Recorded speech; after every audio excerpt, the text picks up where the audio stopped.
আসসালামু আলাইকুম রহমতুল্লাহ। গল্প স্টোরে আপনাদের স্বাগতম। কথা না বাড়িয়ে চলুন শুরু করা যাক আজকের ভিডিও। বিসমিল্লাহির রহমানির রহিম। রমজান মাসের আগের দিন কিছু গুরুত্বপূর্ণ কাজ রয়েছে যা আমাদের এই মাসকে সঠিকভাবে স্বাগত জানাতে এবং এর আধ্যাত্মিক পরিবেশে সম্পূর্ণরূপে অন্তর্ভুক্ত হতে সাহায্য করে।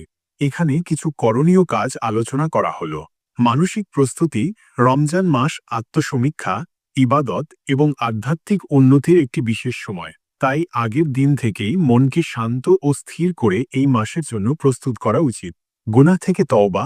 আমাদের জানা অজানা সকল গুনাহের জন্য আল্লাহর কাছে ক্ষমা চাওয়া উচিত। রমজান মাস ক্ষমা ও রহমতের মাস, তাই এই সুযোগটি কাজে লাগানো উচিত।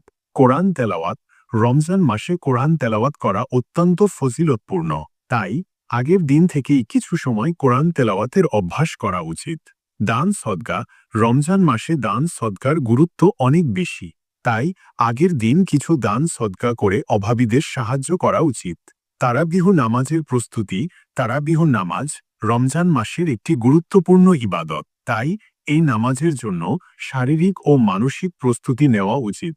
সেহরি ও ইফতারের প্রস্তুতি।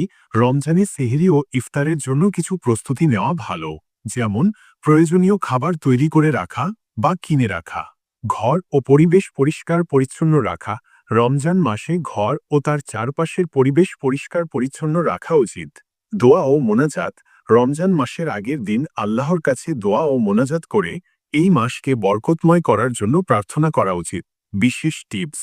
রমজানের চাঁদ দেখার জন্য প্রস্তুতি থাকুন। রমজানের সময়সূচি তৈরি করে নিন। রোজার নিয়ম ও মাসাইল সম্পর্কে জেনে নিন। রমজান মাসে বেশি বেশি করে আল্লাহর জিকির করুন।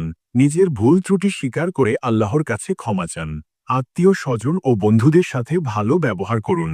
অসহায় ও দরিদ্রদের সাহায্য করুন। কুকথা ও গীবত থেকে দূরে থাকুন। সময় মতো নামাজ পড়ুন। তারাবিহ নামাজে অংশগ্রহণ করুন। কোরআন তেলাওয়াত করুন। দোয়া ও মোনাজাত করুন। এছাড়াও আপনি আপনার স্থানীয় মসজিদের ইমাম বা আলেমের সাথে পরামর্শ করে আরও বিস্তারিত জানতে পারেন।